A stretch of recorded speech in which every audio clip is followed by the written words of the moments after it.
the contractor called me over and showed me the cornerstone, which had the stamp of 1880 on it. And he said, your cornerstone and foundation is so solid on this house, we don't need to do a thing. We're just going to expand on it for the rest of it, but we don't need to reinforce any of this. And it reminded me, like right out of We Agnostic, when it says, upon this cornerstone, the simple idea that I am just willing. I don't even need to believe, I'm just willing to believe that there's a power greater than myself. And they say, upon this simple cornerstone, a wonderfully effective spiritual structure can be built.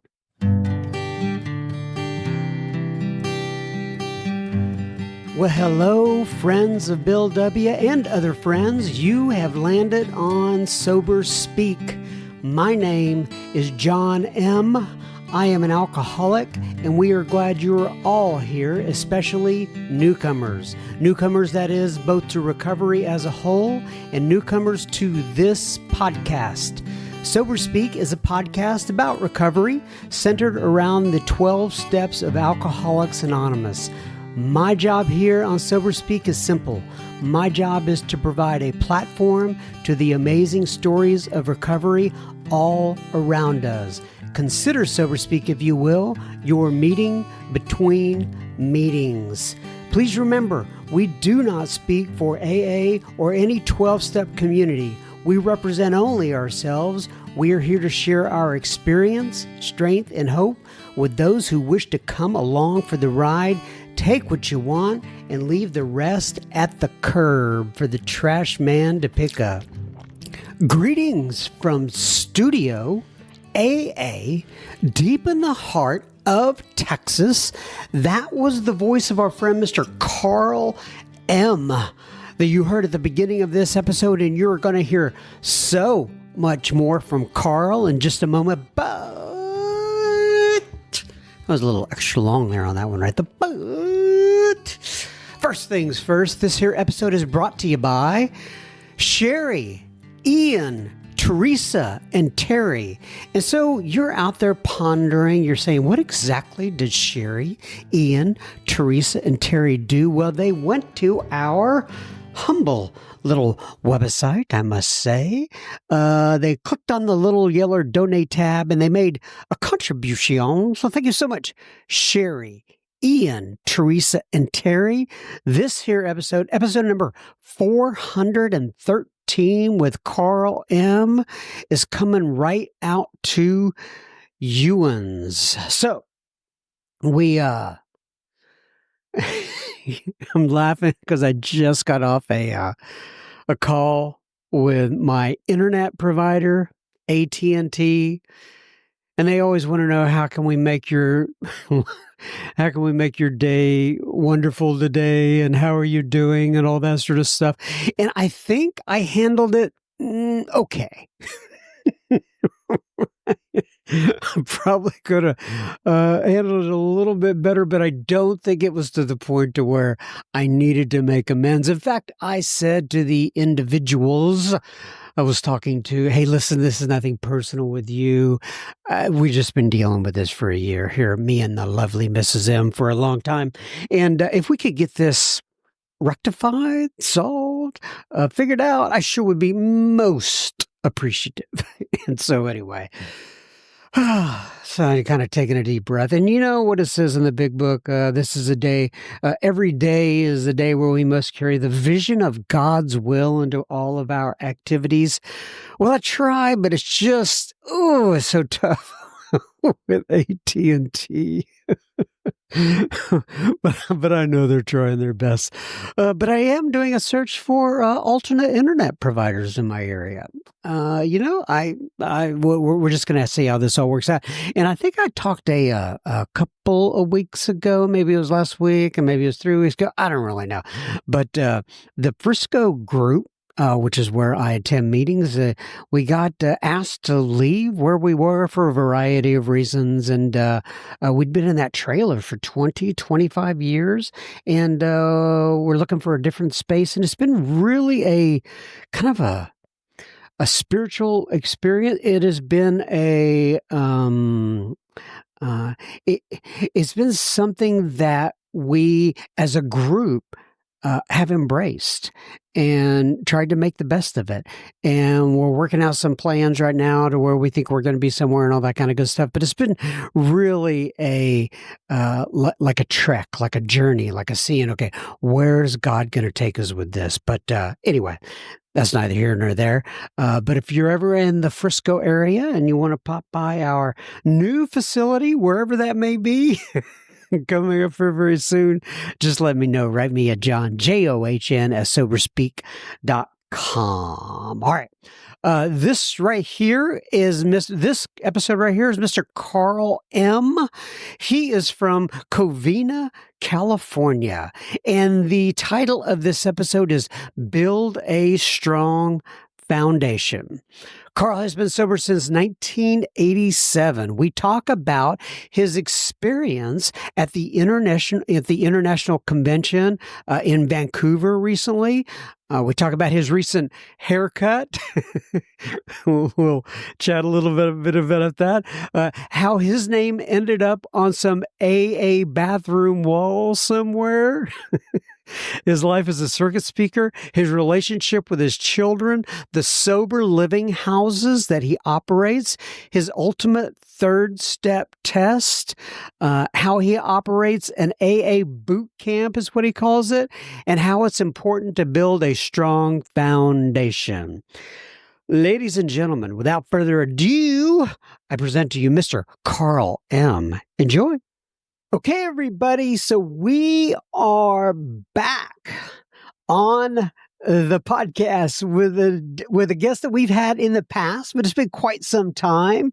Always love talking to him, and his name is Mr. Well, in fact, I'm going to go ahead and let Karl introduce himself, give your sobriety date if you wish, and tell people where you live in this great land of ours, Karl.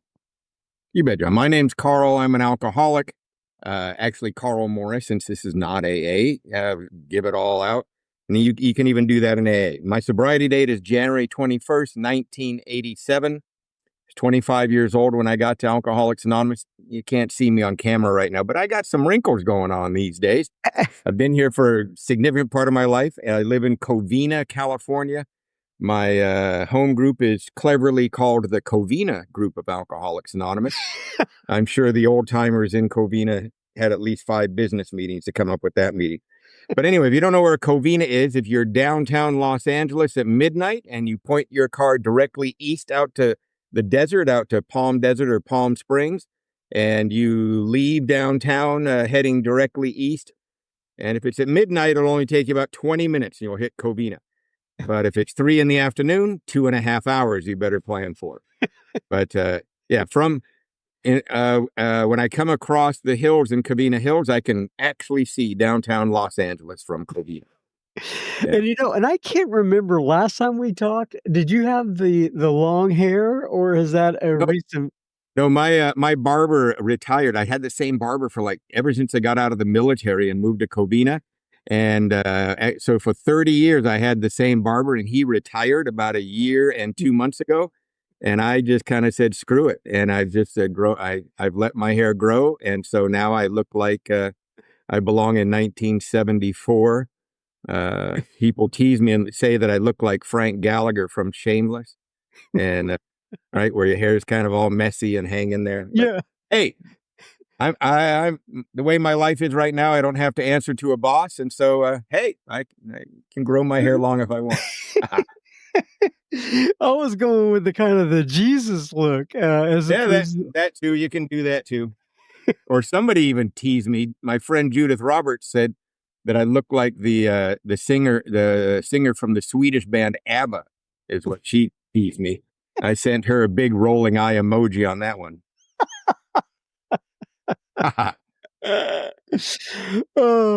Okay, so I know that you ended up attending the international conference, right? We were going back and forth. I couldn't go, but I know you went. And tell me about your experience at the international.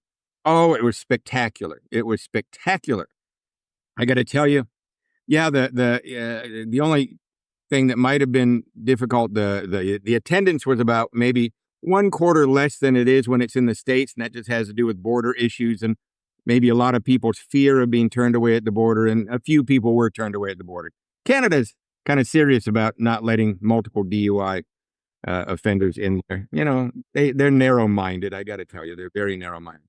But anyway, but it was spectacular. I went to a bunch of meetings, hung out with thousands of people, hundreds of friends that I've known for a long time. And the opening meeting was spectacular. There was this, few of them were, this one Cree woman who, it was so beautiful the way she started her story after introducing herself and letting us know that she's from the Cree Nation. Then she said, the history of my people was never documented. It was always recorded through our telling our stories. And so then she said, and I'm just so very honored that I get to be here tonight to tell you my story. Mm-hmm. And isn't that really true with Alcoholics Anonymous? We are a society of storytellers. That's really the way we relay our message. We don't teach, we don't proclaim, we don't say this is the right thing. We just tell you what we did. We just say what happened to us. And each person gets to listen and interpret that in their own way, applying it to their own life. It's one of the most brilliant things. I mean, there's so many brilliant things about Alcoholics Anonymous, but this is right up there in the top 10. She was from where? Would you say Cree? Yeah, she was a Cree. I believe she was Canadian, right? Forgive me on my memory. But no, then forgive me. What is a Cree? What do you? Is that a Native American? Okay, gotcha. And or native of Canada. I believe they are right there near the border. Could be, right? But the other thing, the old timer meeting on Saturday night, they have this giant area that they have sectioned off in the stadium, and I think they had 205 old timers with more than 50 years of sobriety. Wow. Then they had this giant drum that they picked out 12 names. And each of those 12 old timers were escorted up to the stage, and they were each given 5 minutes. Wow. And I got to tell you, every single one of them just lit it up. They each had their own little quirky personality that you just love in certain old timers. And I sat there and thought, any one of these men or women, if I knew they were regularly attended a noon meeting 25 miles from me, I'd be there to sit next to them, just to sit next to them in case they get called on. They really each were just, I don't know if other people respond to these types of people in AA the way I do, but they were just golden. Every single one of them. There wasn't one that didn't have their own little great little story. It's obvious they get called on a lot in their home group. And that's, of course, many home groups will respect their old timer and call on them regularly. And it's obvious that they had put together their own little few-minute spiel to relay the message they want to relay to the new person, and each one of them brought it. Each one of them was just great that night. Then on Sunday morning, it was kind of fun because it's 3 20-minute speakers on Sunday morning, and a guy that I sponsor actually was one of the speakers.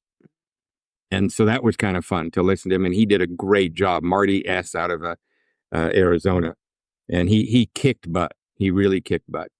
He did a great job, except when he said who his sponsor was, he pointed up in my section of the stadium and said, he's the homeless guy with long hair up there. That's how he introduced it. And you know the old saying around AA that if you mention my name, I give you $20. Yeah. I mean, getting your name mentioned at the International, I think that'd be worth 200 until he pulled off that homeless thing. But it was a fantastic. All I can do is give huge kudos to everybody that was that did all the volunteering and everybody in the planning of the international convention. Cannot wait till St. Louis in 2030. Going to be that's where it is in 2030, St. Louis. Yep. I was going to ask you that. Okay, good. Yep. Everybody should start putting, if you need to, block it off in your calendar. If you need to start saving money, start putting away $75 a month right now.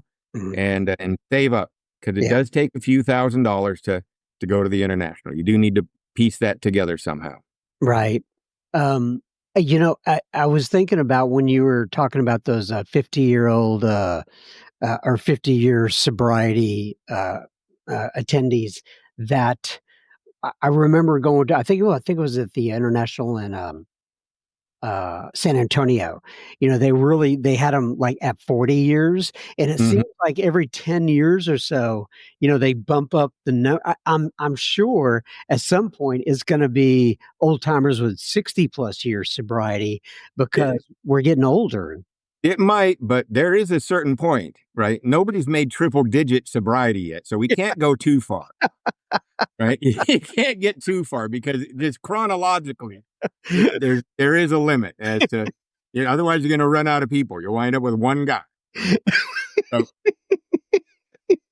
but the thing that also it really made me realize is so much of the conference was designed to make sure that the new person could have an experience. It also showed how we love, respect, and learn from our old timers. And I'm thoroughly convinced this is one of the reasons Alcoholics Anonymous is never going to disappear, because any society in the history of mankind that has survived always had three things going on. One of them is we respect and learn from our elders. Any society that's going to be successful must recognize that we respect and learn from our elders and celebrate our elders. Number two, we must teach our young. As a whole society, we must guard, protect, and teach our young. And then we expect all the ones in the middle, they got to do all the work. Right? And that is so Alcoholics Anonymous right there, right? Mhm. That inbred in our society, and it was on full display at the International. And I just could not have been more proud. It's like, but by the end of the International, and I've got 38 years of being active in AA, but at the end of the International, I wanted to join AA. I was like, sign me up, sign me up. And then on top of that, Don L. from Bellingham did a 20-minute talk in a much smaller room with just a couple thousand people. And I got to tell you, it's probably the best 20-minute share ever done in Alcoholics Anonymous. It could not have, it hit every single beat of the drum that is necessary to relay the message of Alcoholics Anonymous to anybody that might be new or not so new. He just hit it out of the park. All of us were looking at each other going, wow, wow, wow. And again, after that meeting, again, I wanted to sign up for AA. Hey, yeah, sign me up. So speaking of this, um, o- passing the torch, so to speak, and that process that you just described, and making sure that the message stays the way it needs to stay in order to help the newcomer. What's your opinion on how Alcoholics Anonymous as a whole has done? Because people. You just hear varying degrees of opinions about that. I'm curious about what you think. I'm not an AA doomsayer saying that it's not the way it used to be. I love the way Alcoholics Anonymous is growing. I love that we also fight about trying to keep the original message. I love it all. And I am right there in the middle. And I think that God's hand is more powerful than any of our arguing or any of our, and just the way we, some people thought that Zoom was the end all. Oh my God, no, no, no. How can we do this? And I got to tell you, I'm a firm believer that, because in my first 2 years of sobriety, I had very limited access to fellowship and meetings because I was on my ship in the Navy, traveling the world. We'd pull into port every few weeks. Yes, I'd get live meetings there, but it was just me and one other guy.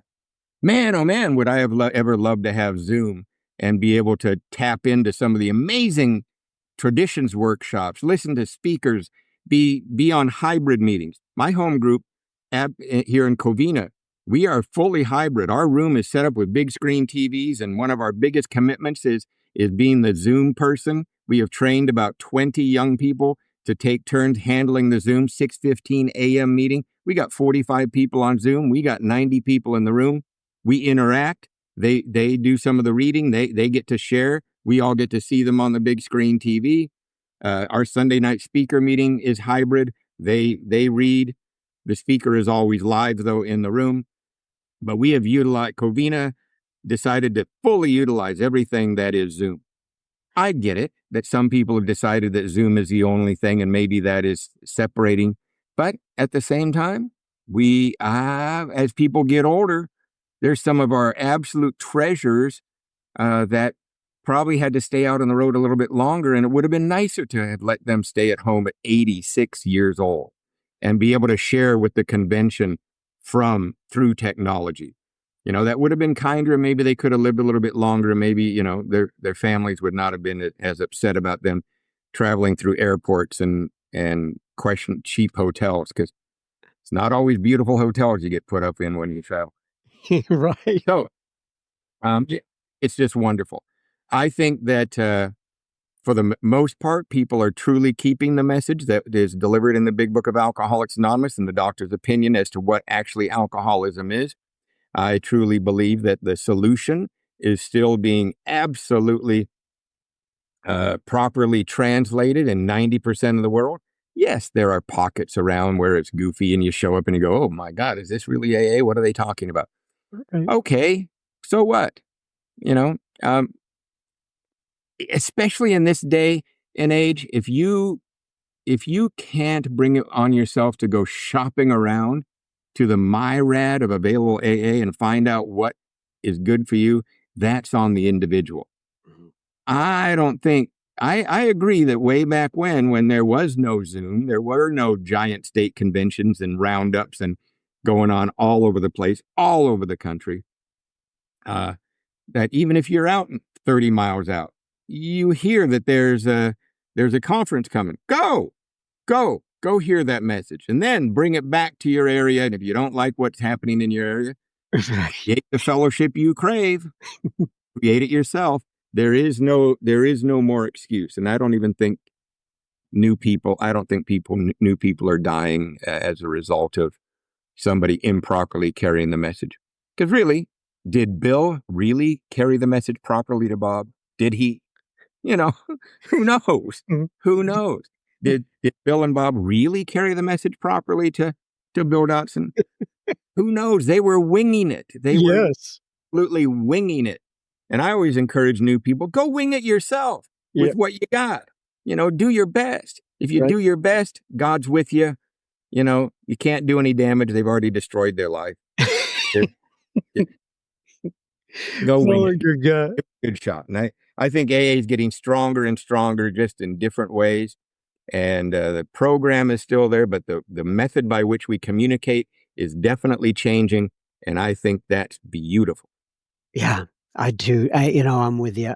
We've done you better be with me. Look at the way you're using technology in a way that's never.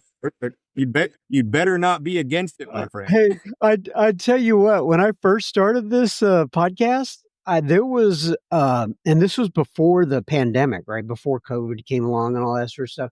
There were a lot of people who would just not give me the time of day, and they thought that I was breaking traditions and all this sort of stuff. And I said, I completely understand, but.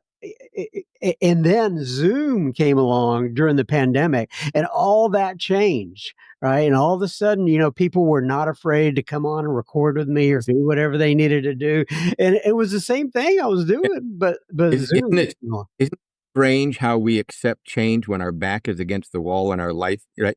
But when it only just comes down to convenience, oh no, I don't. But when AA's back was up against the wall, like within a 10-day period, oh my God, what are we going to do? Right. And we immediately accepted technology. Right. Just like that.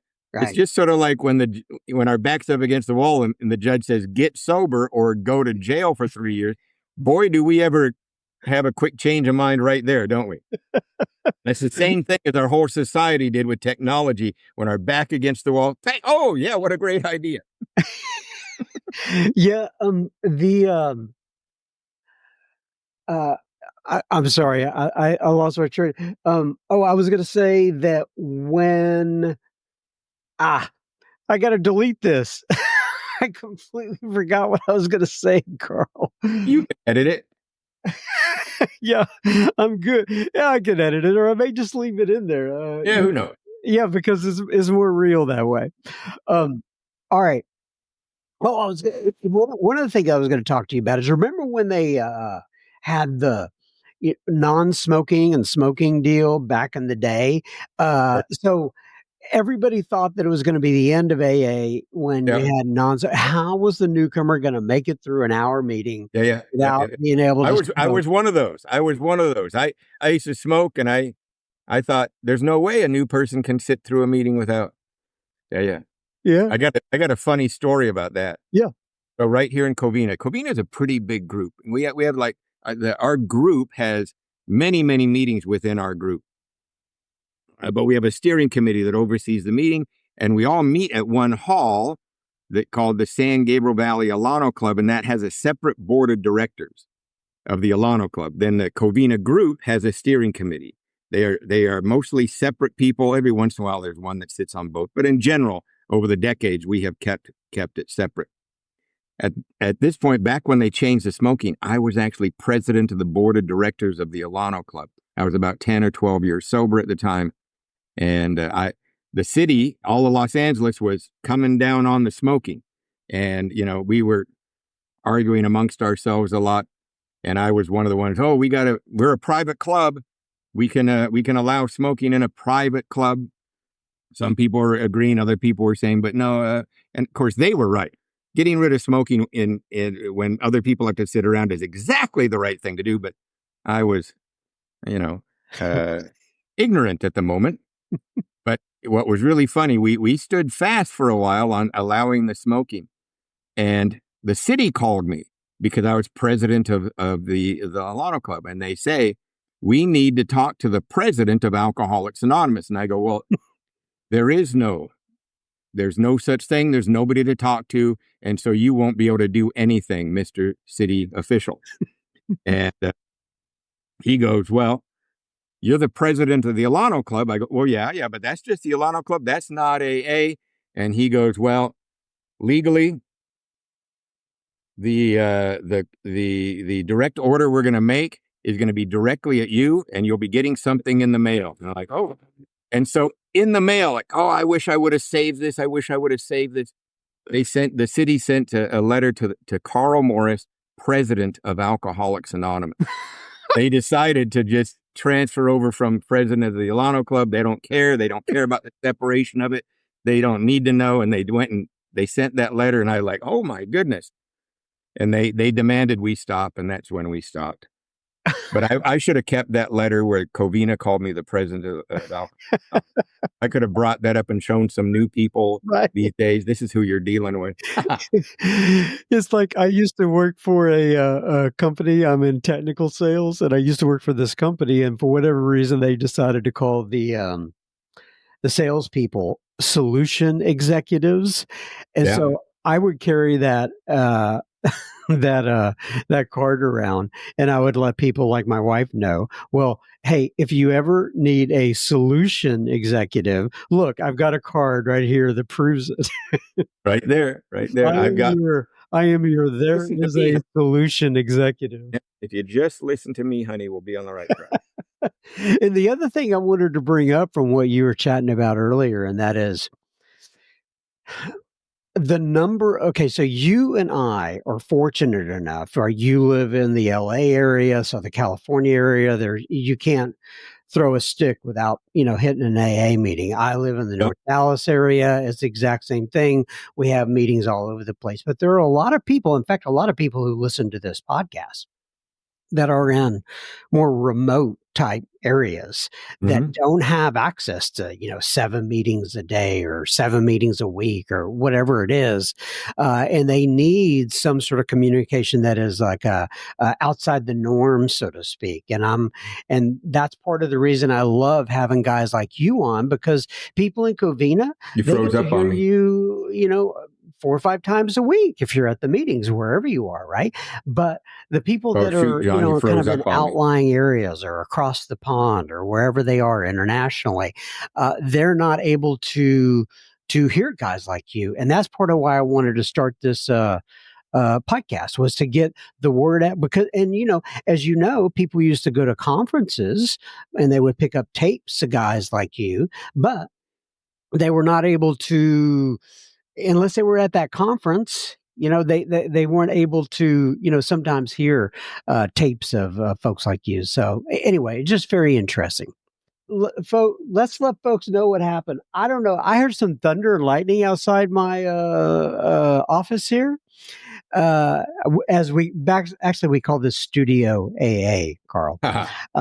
And so uh, I uh, I heard some thunder and lightning out there. Then all of a sudden, I lost you like 4 minutes ago. Yep. But we're back on now. And do you remember? Do you have any? This is real Yeah, life. I You know, this remember. is I remember right where we were at. I was trying to actually explain without you on here where we were at, and tried to guess as to what you might have been leading into the question. But you were saying that although I live in Los Angeles and I have access yeah. to a whole lot of meetings, you live in Metro Dallas, but there are a whole lot of people that do not have that access, and technology might be very advantageous to them for sure. I think that's where you were going. Yes, that's it exactly. So, Carl, I also wanted to talk to you a little bit about, and I'm always curious about people. It seems like I ask everyone this who's kind of like a circuit speaker. I'm curious about your life as a circuit speaker, what you've thought about it. What, give me a little insight on that. You know, the upsides, the downsides, because you've done a lot of speaking over the years, right? Yeah. So just give me an idea of what it's like. Well, first of all, how I really feel about it is that they ask me to talk a whole lot more than the amount that I have to say. It's I'm dumbfounded that somehow my name got onto some sort of AA bathroom wall. Uh, I'm I'm dumbfounded, but it's an honor and I appreciate it. No doubt about it. Anybody would be honored or appreciate the fact that people want to hear what you have to say. I do know I never thought or even knew what this was when I first got exposed to it. It happened all by accident. All that happened was when I got out of the military and I moved to Covina, I asked this man Eddie Cochran to be my sponsor. Did that because my first sponsor was still in the Navy. He was still on the ship. There were no cell phones. There was no email. So the ship was going to Asia. So I needed to get another sponsor. Eddie Cochran, I met at the very first meeting I went to in Covina. I had no idea, but he was a very celebrated AA circuit speaker. I didn't even know what that was. I was in the military. I didn't know what that was. But all I know is that he was asked to talk at meetings, and he did not like to drive at night, and his wife would not drive on freeways. So once I got rid of my little Volkswagen that I had to push start that had a hole in the floorboard because he wouldn't get in that car, and I had gotten a job at General Electric, and I was able to buy a new car, I said, I want to start driving you. I want to be your chauffeur. And that was my way of figuring out a way to spend time with him. So I would drive him and his wife when she would come along to wherever he was speaking in Los Angeles. That's what happened. And so now I'd be pulling up at these giant meetings with 400 and 500 people. And if Eddie was talking, they'd even be larger than their normal meeting. If they're normally 200, they'd have 400 because Eddie was talking. And we'd pull up, and whatever longtime friend, was secretary that knew Eddie would meet us out in the parking lot. And once in a while, they'd point at me and say, "Who's the kid?" And Eddie said that Eddie used to call me. He'd call guys he sponsored his babies. That's what he called it. It's very, they call them pigeons on the East Coast. California calls them babies. Lately, we call them sponsees. Whatever. He would say, "That's my baby Carl." And his friend would say, "Can he do 10 minutes before you?" And I'd panic. Right? And Eddie would go, "Well, yeah, of course he can." So they would throw me up. I had like 2.5, 3, 4 years sober. I'd have to do 10 minutes before Eddie. And every once in a while, I guess I didn't bomb. And the secretary would say, "Hey, this meeting is much smaller under normal circumstances. Maybe next month you could come back and you do the 40 minutes. And I'm like, once again, right? And so that's just all that's what happened. It started getting asked a little bit. And then Eddie, the last 7 years of his life, he fought cancer. And he had this giant tumor in his belly that affected his kidneys. And so he had to start doing dialysis. They finally got the tumor out, but the kidneys were not working properly. And so they had to do dialysis.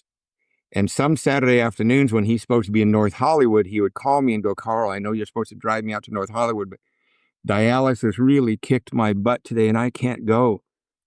You got to go for me." And I'm like, "Oh," and once again, wide-eyed, "What?"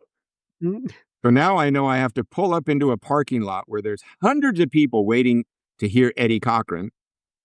And I'd pull into this parking lot and everybody's standing outside drinking coffee and smoking. They'd see that Eddie's not in my car. And they go, "Oh no, Eddie sent the kid again." And as I get out of my car, I'd see about the taillights of 100 cars blazing out of the parking lot, going back to their normal meeting because they had left their normal meeting to go listen to Eddie. But either way, that's just how it happened. I never meant for it to happen, but somehow I didn't blow it too much. And then in Southern California, pre-COVID, we had like 500 or 600 speaker meetings a week. When I say Southern California, I mean from San Diego to Bakersfield and Santa Barbara to Indio, Palm Desert. That whole area, which is sort of an acceptable amount of driving to ask somebody to go talk. And so in that range, there was 400 to 600 speaker meetings per week. So around here, if you accidentally say something clever in Burbank, Anaheim is calling you next week and say, "Come down to Anaheim and say the same thing." Right? So it just sort of like it's this ball that starts rolling and you can't really stop it. And then, like I said, you wind up with your name on some sort of AA bathroom wall. And then somebody will record you, and then somebody from out of state will hear it. And that's just how it happened. There was never a conscious effort for me to do it. Now, I think after 30 years of doing it, I still feel like it brings me meaning and purpose. It makes me feel useful. And that's all I'm ever after in this world anymore. It's just to feel useful. That's really, I mean, I love all the finer things of life. I love traveling. I love nice hotels. I love restaurants. I love friends. I love people. I love my kids. I just love my kids so very much.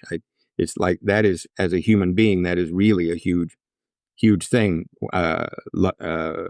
trying to do the right thing by my kids. But what I'm really trying to be is useful. What I'm really trying to be. Tell me about your kids. How many kids do I you have two, Madison and Ryan. They're 18 and 20. Mhm. My marriage did not work out, and it's because I traveled so much with speaking. She's not in the program, and I tried so hard to try to balance that out. Worked with my sponsor and her, but she's been a wonderful mother. What she really has. I mean, she's really done a good job with those kids, and with my DNA and her attitude, I'm really quite surprised my kids have turned out so very well. But she's been a good mom. And, but she just felt like AA came first before it didn't, but it sure could look like that to another person. No matter how much we tried to negotiate that, she still got very hurt every time I would leave town to go talk. And it just seemed she did not seem to be able to let go of that hurt or that feeling of that I put that first. And I worked with my sponsor, Bob Zantz and Linda, quite a bit on negotiating, cutting back. But there's a certain point where if I cut back too far, I become spiritually sick. And she also got pretty mad at the guys I sponsor.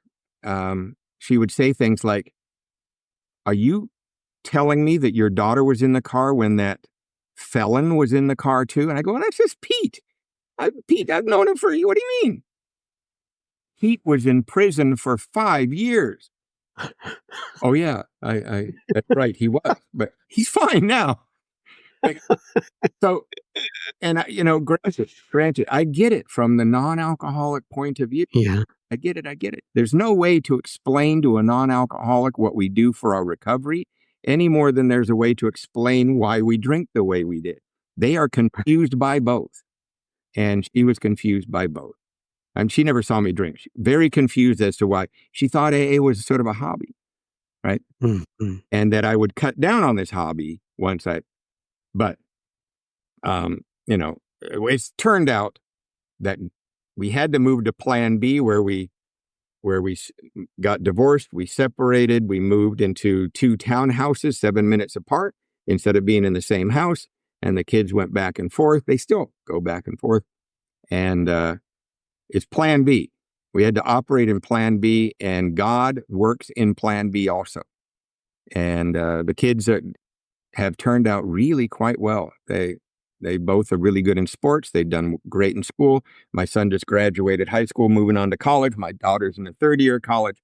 My daughter was a soccer star and got scholarships all the way through college. And my son is an amazing golfer who beats me now. I also wanted to ask you about what you do for a living is fascinating for me. And like you said, this podcast is, I try to, do the best I can with AA, but there's other things I want to talk to about people in their personal life. Yep. Tell people what you do for well, at least one part of your living, at least that I know about. Yeah, I have a few companies, but the main thing that takes all my time, I'm sitting in the office right now. It's a office of Puente House. It's a group of structured sober houses that happened in 1993. And when I say happened, I didn't mean to do it again. Just like that thing about talking in AA, I didn't mean to.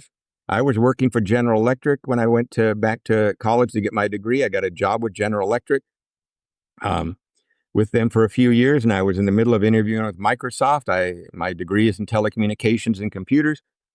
I was going to go back to Seattle, use my family contacts to go back and work for Microsoft. I was actually on my third level of interviewing with Microsoft, but I was involved with this redhead, and they've been the downfall of my life, these redheads.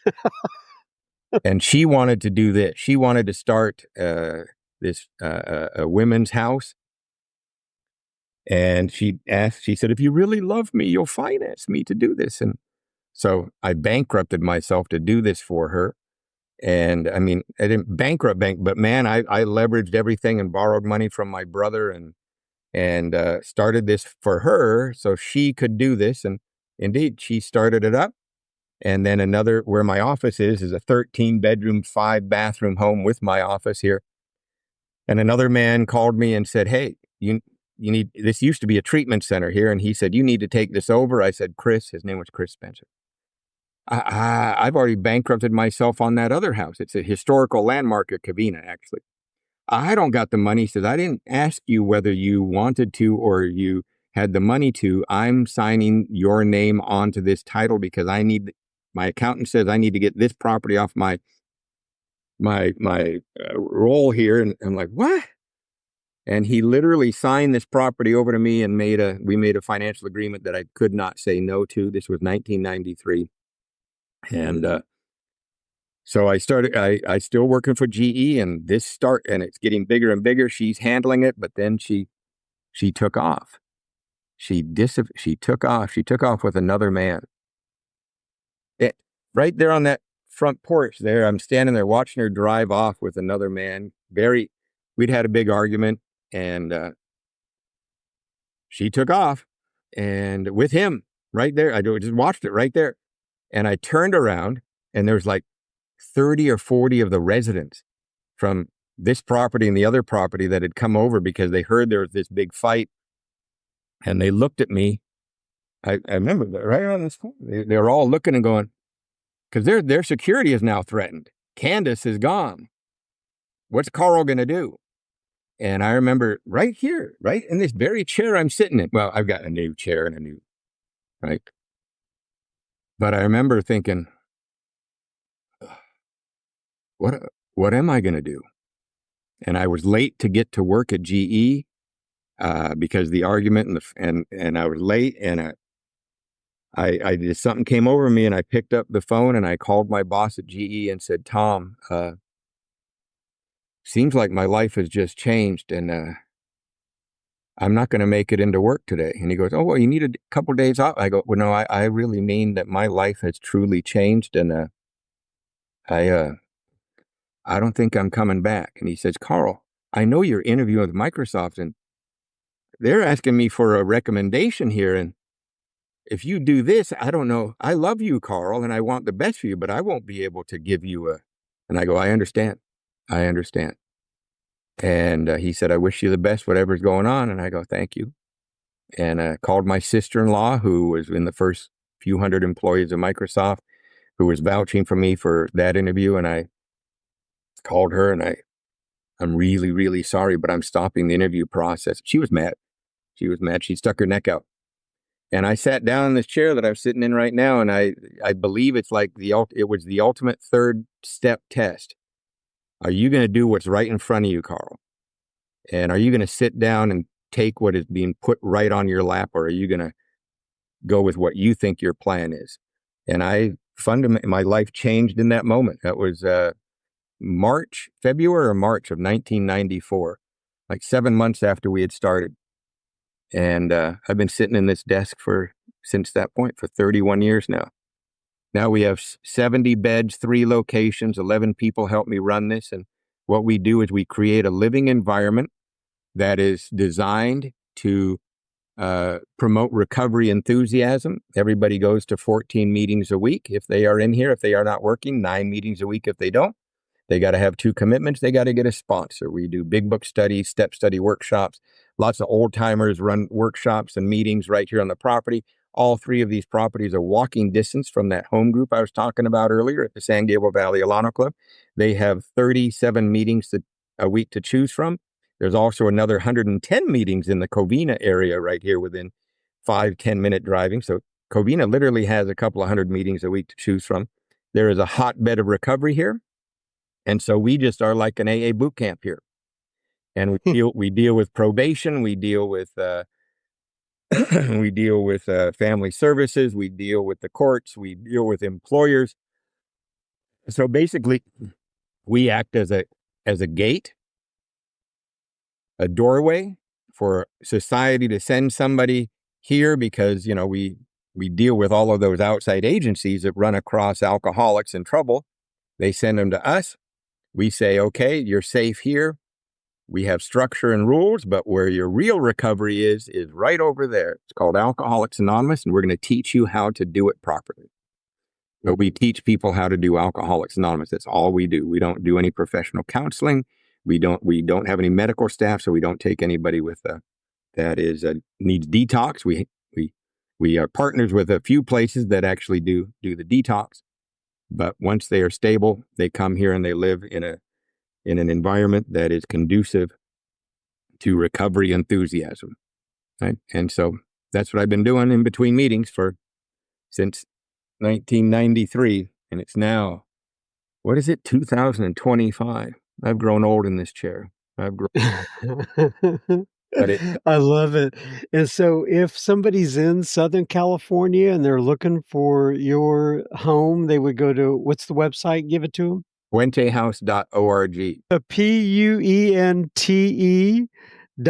house.org. Yep, puentehouse.org. Puente is Spanish for bridge, and our original house, which was the historical landmark, is on Puente Avenue, Puente, Spanish for bridge. So we're really Bridge House.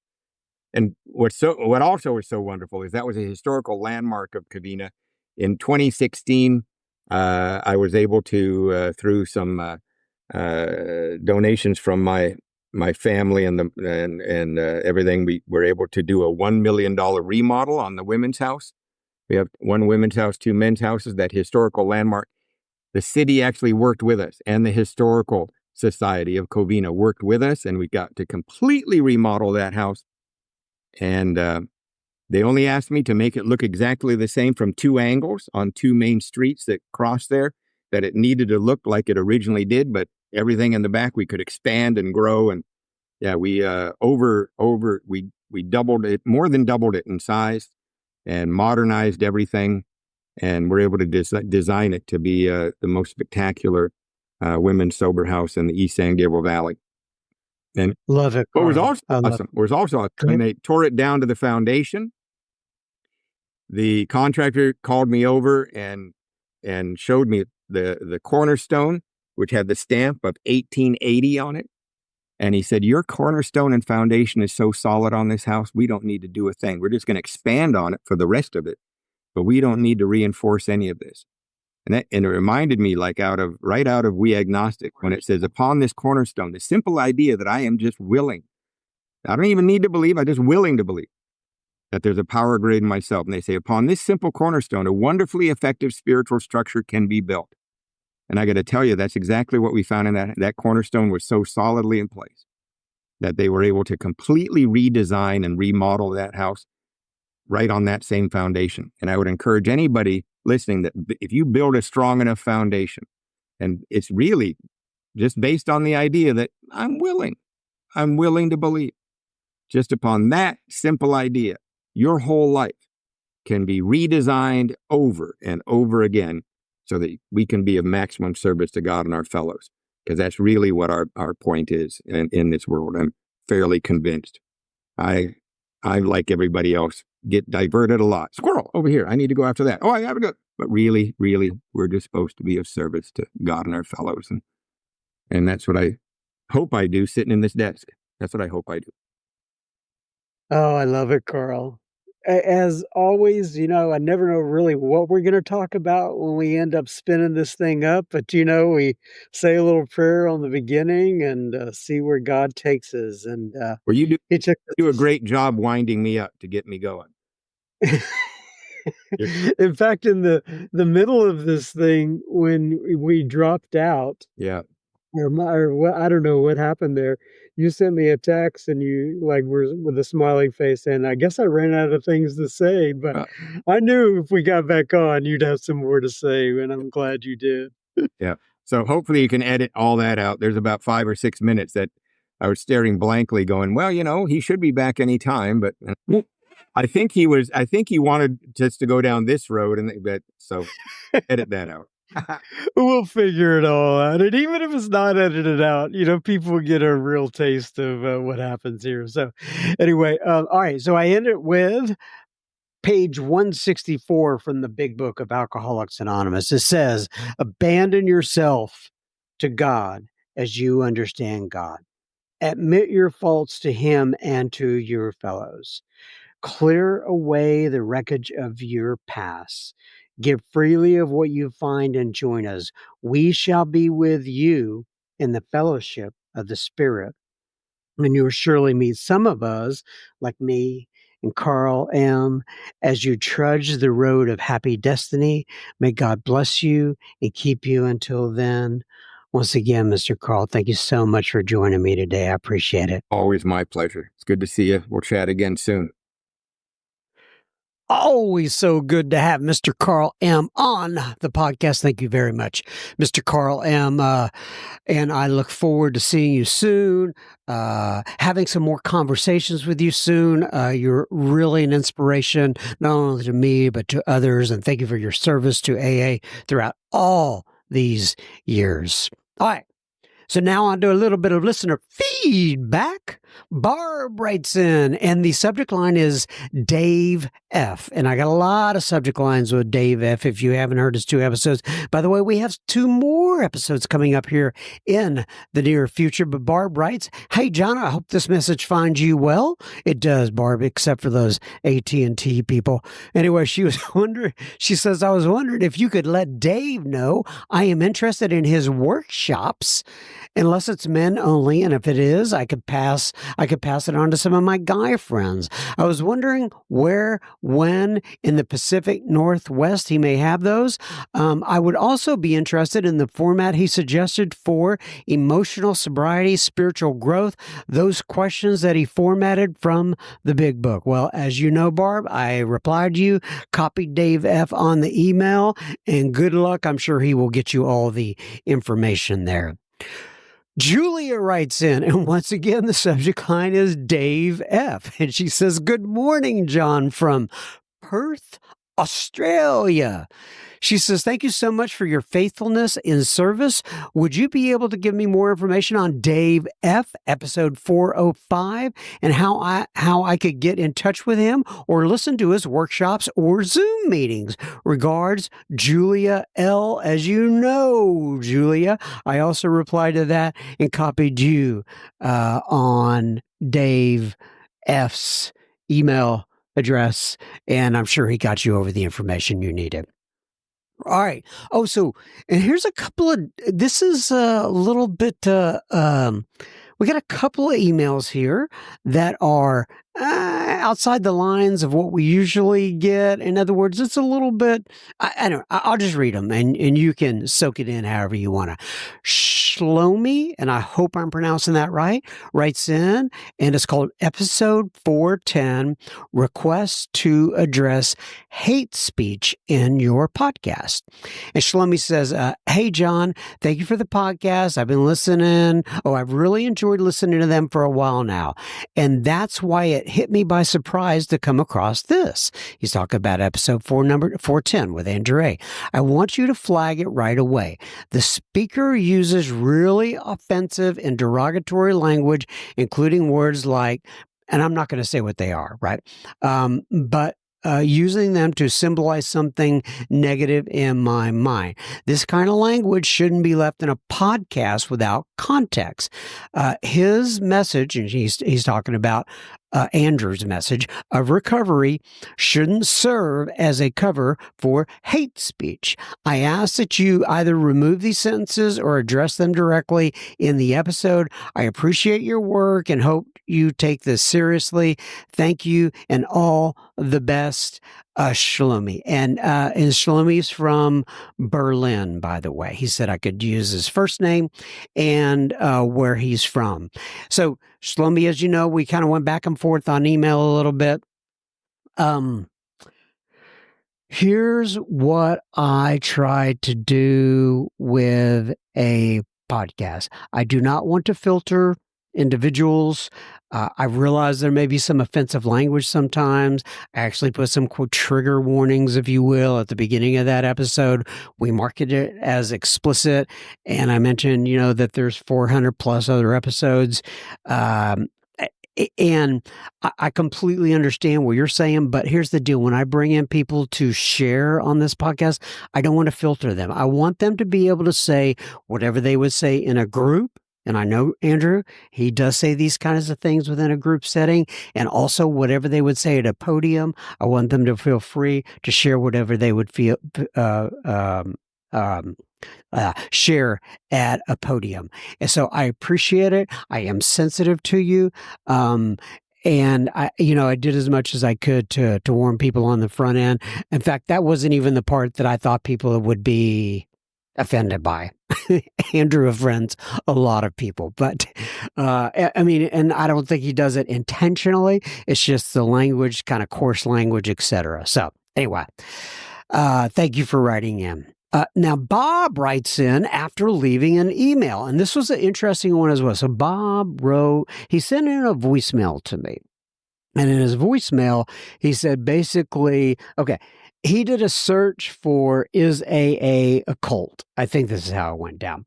And he found my episode that I had titled that when I interviewed Sarah G on this podcast. And he listened to it and he said, hey, after listening to this, I figured out it wasn't really about AA being a cult. It was just kind of a joke. And, she was actually sharing her experience, strength, and hope that has been good within Alcoholics Anonymous. And he said, what you should do, this is all in the voicemail, is have people together that, maybe went to AA at one time, or they decided not to go again for some reason, and that they, how do I put it, that they decided they don't want to be in AA anymore and have had good lives after that. He said you should have those kind of people on, and so here's what and I wrote back to him, and I said, the reason I ask if it was episode number 270 you listened to is because you mentioned AA being a cult several episodes in the past. I'm not sure how long you've been listening. Oh, I said to him, because many episodes over the past and many years, I have had an atheist on. I have had people outside of AA who got sober outside of Alcoholics Anonymous. I've had all kinds of different guests. And I said, if you're okay with it, can I play your voicemail? And what he asked me to do was, like I said, bring in other people that have a different view of AA. And I said, listen, I don't, here's the issue, is that I agree with you that it would be interesting to have an episode like you described, but the vast majority of the people that come in here and listen to this podcast are not looking for an academic discussion. They're looking for experience, strength, and hope. I'm not saying that's good or bad. It's just the audience that comes in to listen to me. And he wrote back and he said, "Oh, thanks for your reply. Let me attempt. I'll attempt to answer." And I told him I would read this on the air, so I'm going to read it, and you can digest this in however you would want. Whoever's listening, he says, "Please don't play my message on the podcast. It's been my experience that," he didn't want me to play his voicemail, is what he was saying. "It's been my experience that although not the case with all AA members, it would result in a lot of cognitive dissonance, which results in me being either personally attacked or remarks dripping with rationalization and condescension. The reason I listened to the episode is because I searched as AA occult. The episode popped up and I listened to it for a bit until I realized it was arguing that AA was not a cult. After several years of experience in AA, being an atheist, believe AA is a cult. Text and revered leader viewed as being beyond criticism, love bombing of new members, intense indoctrination, working for free, emphasis on recruitment, etc. Now, the reason I suggested having former drinkers and addicts and medical experts who don't think of AA as the primary solution for drinking use disorder is because AA has a very dismal record. It has been argued that statistically a person is just as likely to become alcohol-free on their own as they are going to AA. Besides that, the Sinclair method, I looked it up a little bit, but I don't know much about it, has been proven to be far more effective than AA. Beyond that, the study done used to label alcohol use disorder as a disease was highly flawed. Marty Mann used her influence to promote the study, and it only used AA members. Also, the Big Book is not a scientific study and is riddled with falsehoods. For example, alcohol use disorder is not a disease. There's no such thing as a, quote, real alcoholic. Those terms are simply not used by the medical community because they're false.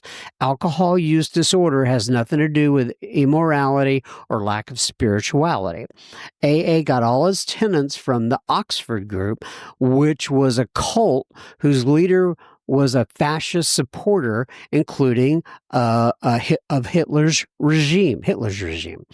Moving on to Bill Wilson. Bill Wilson claimed to have a white light experience, but conveniently did not include that belladonna, the treatment he was on at the time, is a psychedelic that causes hallucinations.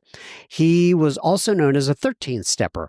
He was so bad, members formed a group to keep him away from new women members, who left 10% of his book royalties to his mistress. Speaking of royalties, although he wasn't the sole author of the book, all the royalties went to him, and when he died, he left the bulk of those royalties to his wife. When she died, she left 50% to AA and 50% to her heirs, who had nothing to do with writing the book. Finally, although there are far better treatments for alcohol use disorder than AA, this or any of the information above is not discussed in meetings, and no outside literature is provided in meetings. This is the reply. The reply is usually AA doesn't allow outside literature because it may detract from the primary message of helping the alcoholic. But the primary function of the alcoholic is to help the still suffering alcoholic. And Bill refers to embracing medical advancements, in other words, being open-minded, in his book. So why this resistance? The more cynical side of me would argue that it's because of, like all cults, AA, it's affiliated treatment centers. AA's New York executives, whose top salary is over $300,000 a year, and those receiving royalty checks are more concerned about the preservation of the cult, especially for financial reasons, than actually helping people with alcohol use disorder. But I also understand that the rank and file members of AA, for the most part, are simply trying to help people and have been indoctrinated in a pseudo-religious organization. I could go on. Believe me, there's plenty more, but I'll leave the above for you to digest. Finally, the above reason that you need to have a panel of people on who view AA as a cult and propose alternatives. That's why you need to have them up. For years, I have watched people earnestly work the steps, follow the suggestions, only to witness them suffer from their drinking repeatedly. AA's response has been to blame the victims, saying they, quote, didn't surrender or weren't, quote, real alcoholics. Again, this is typical of a cult. To primarily support a treatment for alcohol use disorder that's antiquated at best and simply ineffective for the vast majority, at worst, is, I believe, not providing hope, but dooming people to needless suffering. Anyway, that's my opinion. It's not a popular one, and I've been ridiculed and condescended for it by staunch AA members. I thought crosstalk was not allowed, question mark. And then he says, that's why I don't want my voicemail to be shared. In my experience, it would just result in the indoctrinated rationalization, their indoctrination in the name of, quote, helping others. But again, isn't that what all cults do? He says, if you'd like to share the above verbatim on your podcast, it would be interesting for you and your listeners to discuss it. If the comments do ad hominem attack, trotting out AA truisms and rationalizing financial and sexual harassment, you may become aware of the glaring problems within AA. Thanks, Bob H. All right. So, I get it. I just wanted to read that and want all voices to be heard. And, people either agree or they don't agree. But there you have it. And I also suggested to Bob, so I sent him a email back and said, have you thought about starting your own podcast? And he's just not into that right now for a variety of reasons and such. But, that's why I started this podcast, because I couldn't find exactly what I wanted. And maybe Bob will be into that someday. But anyway, thank you for writing in, Bob. And thank you for taking time to writing down your comments. One thing. I'm sorry. I did not. Okay. There was much more with Shlomi from, I didn't realize that there was several more emails, but basically this was the one that said hate speech from a little bit earlier. I've already gone on with a lot of stuff. And like I said, people who tune into this podcast, generally speaking, are not looking for some sort of debating to society type of thing. They're looking for experience, strength, and hope. But I get what both Shlomi says and what Mr. Bob says there. Now, finally, Dan writes in, and Dan says, John, I just heard that your father's passing and wanted to pass you a note with our deepest and most sincere condolences. My father passed away when I was 5 years, and I still miss him. If you need a friend to chat with, just holler at me, my friend Dan. Well, Dan, I will do that. Like I said in my email, I am fortunate to have a very good support system around me, both at home and in this area. But thank you very much. And then he did put in, this was his reply, though. He says, Dan says, do you know anybody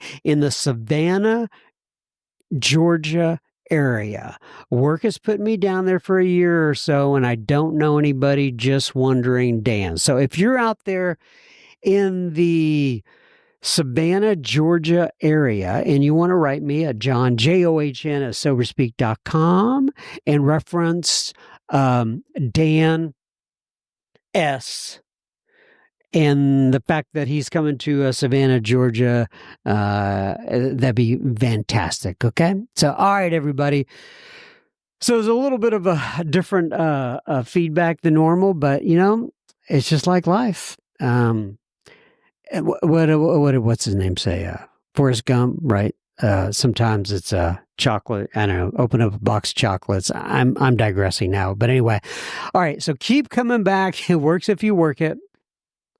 What's the other part of this? I try to take this. I think I'll be back next week. I take this 1 week at a time. And finally, may God bless you and keep you until then. Thank you so much, everybody, for tuning in. Love you guys.